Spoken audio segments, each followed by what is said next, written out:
స్నేహం అంటే నవ్వుల్లోనే ఉంటదా బాధలోనూ ఉంటేనే రే నవాజ్, మాది కాదు పదరా టీ తాగేసొద్దాం. స్నేహం ఉండదురా తప్పుల్లోనూ నీతోనే ఉన్నాము శాశాని కూడా పిలుచురా.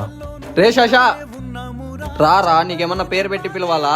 నా చెయ్యే బదలమురా నీతో ఉంటూ మాటలు రాని మౌనం చూడకురా తీసుకోండి రా, టీ తాగండి. వెనకే మాటలు కలిసిన బాధుందిరా లోపల ఇంకా మీరిద్దరూ ఆ గొడవ పడినది మర్చిపోండి రా. కరిగే ఇప్పుడు మాట్లాడుకోండి, స్నేహం అంటే కానీ ఒక మాట మాత్రం నిజం రా. కసమే కదా మీ ఇద్దరి మధ్య ఎంత పెద్ద గొడవైనా ఒకరికొకరు ఎప్పుడు మర్చిపోరు కదరా. కలుసుకున్న కుల అలా మర్చిపోవడం అంటూ ఉంటే ఎవరినైనా మర్చిపోవచ్చురా, కానీ నాకున్న ఒక్కగానొక బెస్ట్ ఫ్రెండ్ ఎలా మర్చిపోమంటావు?